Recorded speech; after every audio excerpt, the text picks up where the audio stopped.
નમસ્તે વિદ્યાર્થી મિત્રો, સામાજિક વિજ્ઞાન ધોરણ 8 પાઠ 6 સ્વાતંત્ર્ય ચળવળો ઈસવીસન 1870 થી 1947 દરમિયાન, જેની અંદર આપણે જોતા હતા કે ફર્સ્ટ સેશનની અંદર જોયું કે રાષ્ટ્રવાદનો જે ઉદય થયો, ભારતમાં એકતાનો જન્મ થયો, તેના વિશેની વિદ્યાર્થી મિત્રો માહિતી મેળવી.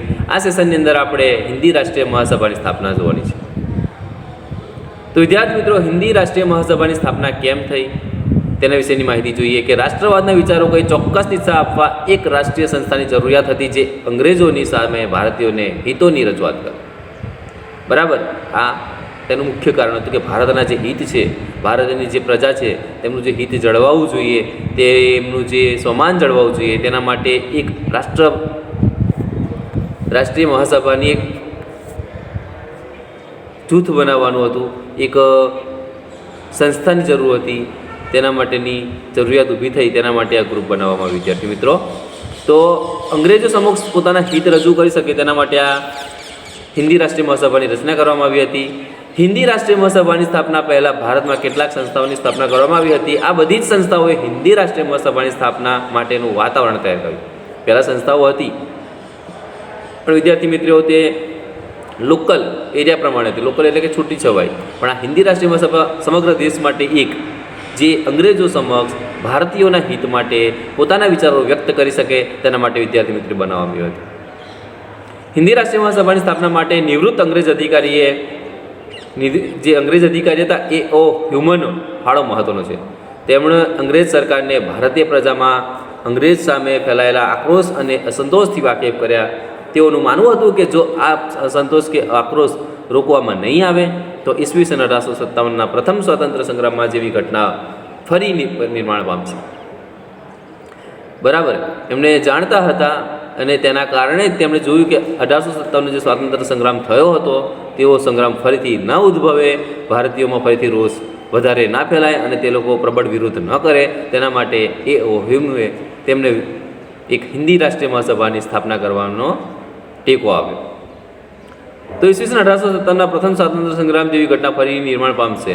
28 ડિસેમ્બર 1885ના રોજ કોંગ્રેસ પ્રથમ અધિવેશનમાં મુંબઈમાં ગોકુલદાસ તેજપાલ સંસ્કૃત પાઠશાળામાં મળ્યું, જેમાં 72 જેટલા પ્રતિનિધિઓ હાજરી આપી અને વ્યોમેશચંદ્ર બેનર્જી આ અધિવેશનના પ્રમુખ હતા. વ્યોમેશચંદ્ર બેનર્જી આ અધિવેશનના પ્રમુખ હતા. વિદ્યાર્થી મિત્રો, 72 જેટલા સાથીદારીઓ, જે અધિકારીઓ હતા, એમણે અધિકારીઓ તો ના કહેવાય વિદ્યાર્થી મિત્રો, 72 જેટલા જે ક્રાંતિકારી પ્રવૃત્તિમાં જોડાયેલા વ્યક્તિઓ હતા, તે લોકોએ આમાં હાજરી આપી અને તેમના પ્રમુખ હતા વ્યોમેશચંદ્ર બેનર્જી. આ અધિવેશનના પ્રમુખ હતા દાદાભાઈ નવરોજી, ફિરોજ શાહ મહેતા, બદરુદ્દીન તૈયબજી, કે.ટી. તેલંગ, ગોપાલકૃષ્ણ ગોખલે, દિનશા બાદશાહ વગેરે મુખ્ય આગેવાનો હતા. વિદ્યાર્થી મિત્રો, આ બધા આગેવાનો સાથે તેમને હિન્દી રાષ્ટ્રીય મહાસભાની સ્થાપના કરવાની પરવાનગી માંગી. ત્યારે પ્રથમ તબક્કામાં ઈસવીસન 1885ના 1905 સમયગાળા દરમિયાન મહાસભાએ સરકાર સામે રાજકીય હક્કો, આર્થિક અને સામાજિક વિકાસ, શૈક્ષણિક પ્રગતિ વગેરે માટે કરેલી માંગણીઓને અંગ્રેજ સરકારે અવગણી હતી. આમ છતાં આ માંગણીઓએ ભવિષ્યની લડત માટે ખૂબ જ મજબૂત પાયો નાખ્યો હતો. મહાસભાએ ધારાસભાના વિસ્તાર કરવાની માંગણી, લશ્કરી ખર્ચ ઘટાડવું, કરવેરા ઘટાડવા, ખેડૂતોને દેવામાં રાહત આપવી, સિવિલ સેવા પરીક્ષા ભારત અને લંડનના એક સાથે લેવાય, અભિવ્યક્તિનું સ્વાતંત્ર્ય વગેરે માંગણીઓ કરેલ. બરાબર વિદ્યાર્થી મિત્રો, કે દરેક કારણો જવાબદાર છે અને દરેકમાં હિન્દી અને અંગ્રેજોને સમાન રાખવાના માંગણી પણ તેમણે કરી હતી કે રાષ્ટ્રીય, સામાજિક, આર્થિક દરેક દ્રષ્ટિએ સમાન સરખો ન્યાય આપવો, ઉચ્ચ નીચનો ભેદભાવ એમાં રાખવો નહીં. કારણ કે અંગ્રેજ લોકો તુચ્છ ગણતા હતા ભારતીયોને.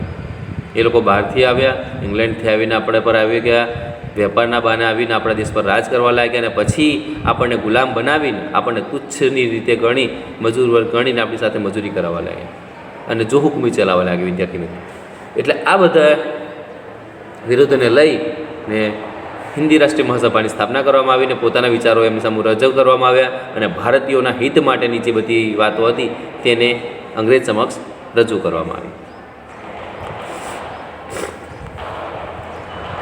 આગળ જઈએ વિદ્યાર્થી મિત્રો, તો પ્રથમ તબક્કાના ઉદ્દેશો અને કાર્યોને જોતા કહી શકાય કે મહાસભા બંધારણીય અને લોકશાહી પદ્ધતિ દ્વારા અંગ્રેજ સરકારની અયોગ્ય નીતિનો વિરોધ કરી હતી, જેમાં ચર્ચાઓ ઠરાવો દ્વારા પોતાની માગણીઓ અરજી સ્વરૂપે વાઇસરોય પાસે મોકલતા હતા.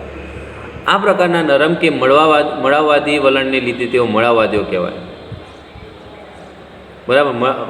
મળાવવાદી નેતાઓએ હિન્દી શિક્ષિત મધ્યમ વર્ગને સંગઠિત કરી રાષ્ટ્રીય ચેતના માટેની ભૂમિકા તૈયાર કરી. આ જ સમયગાળા દરમિયાન કોંગ્રેસમાં બાળ ગંગાધર ટિળક, લાલા લજપતરાય અને બિપિનચંદ્ર પાલ જેવા નેતાઓએ કોંગ્રેસને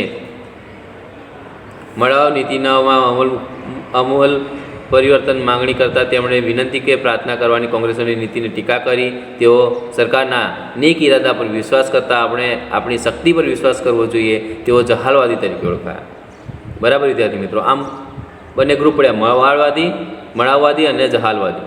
જે લોકો શાંતિ ઈચ્છતા હતા, કોઈ પણ જાતના ઝઘડા વગર નિર્ણય ઉકેલવા માંગતા હતા, તે લોકો મળાવવાદી તરીકે ઓળખાયા. અને જે લોકો ઈચ્છતા હતા કે આપણે આપણી શક્તિ પ્રમાણે ને આપણી શક્તિથી આપણે જીત મેળવવાની છે, તે લોકો જહાલવાદી. બરાબર. જહાલવાદીમાં તમને શોર્ટકટમાં કહું તો લાલ બાલ ને પાલ. વિદ્યાર્થી મિત્રો, લાલા લજપતરાય, બાળ ગંગાધર ટિળક અને બિપિનચંદ્ર પાલ, આ લોકો જહાલવાદી કે અમે અમારી શક્તિથી જીત મેળવીશું, અમે અમારું સન્માન, અમારી સ્વતંત્રતા માંગીને નહીં, જાતે જ લઈશું. બરાબર. એ લોકો તેમાં માનતા હતા. તેમને જહાલવાદી તરીકે ઓળખવામાં આવે. વિદ્યાર્થી મિત્રો, ટિળક મહારાજે કહ્યું કે સ્વરાજ મારો જન્મસિદ્ધ અધિકાર છે, તે હું લઈને જ જમીશ. આપણા બાળ ગંગાધર ટિળક, તેમણે કહ્યું હતું, આમનું જીવન મંત્ર કહેવામાં આવે તો પણ ચાલે, એવું હતું કે સ્વરાજ મારું પોતાનું રાજ છે. બરાબર. એ સ્વરાજ મારો જન્મસિદ્ધ અધિકાર છે, તમે આને છીનવી શકશો નહીં, અને હું તે કોઈ પણ સંજોગોમાં લઈને જ રહીશ, તમે મને ગુલામ રાખી શકશો નહીં, એવું બાળ ગંગાધર ટિળક કહેતા હતા. લાલ બાલ અને પાલની કામગીરીના પરિણામે જાગૃત થયેલો હિન્દુનો યુવા વર્ગ ઉત્સાહી, આત્મવિશ્વાસી અને આક્રમક હતો.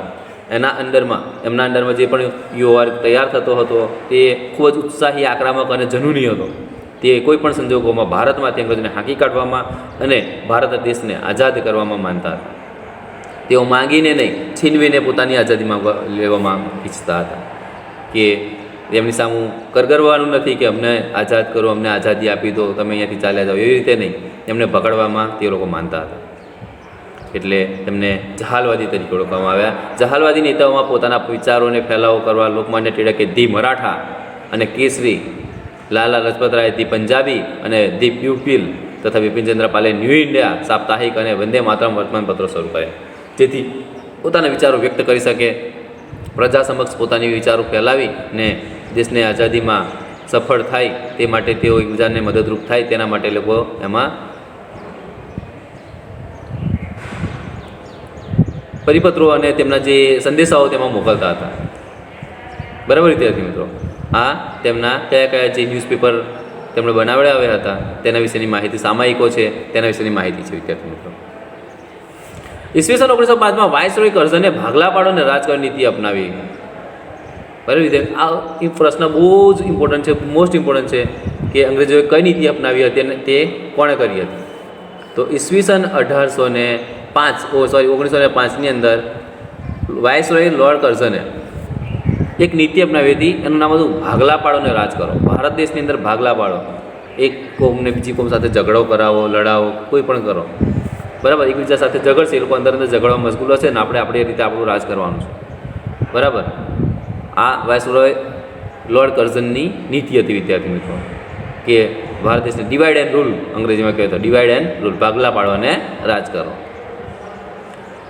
ની નીતિ એક ભાગરૂપે વહીવટી સુગમતાના બહાના નીચે બંગાળના ભાગલા પાડ્યા, જેની સામે બહિષ્કાર, રાષ્ટ્રીય શિક્ષણ અને સ્વદેશી પ્રસાર દ્વારા બંગભંગ આંદોલન ચલાવવામાં આવ્યું.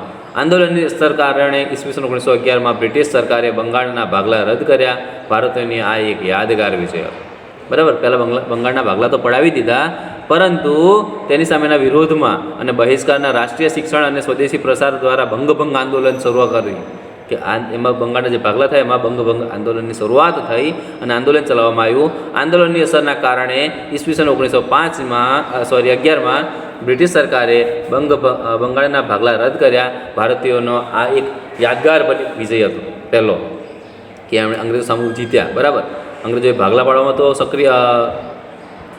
સક્સેસ થયા, બરાબર, પરંતુ તેની સામે ઘણા બધા ચળવળો કરવામાં આવી અને બંધ એની સામે આંદોલન કરવામાં આવ્યું 1911માં, અને જે ભાગલા પાડેલા હતા તેને રદ કરવામાં આવ્યા અને અંગ્રેજો સામે ભારતીયોનો વિજય થયો.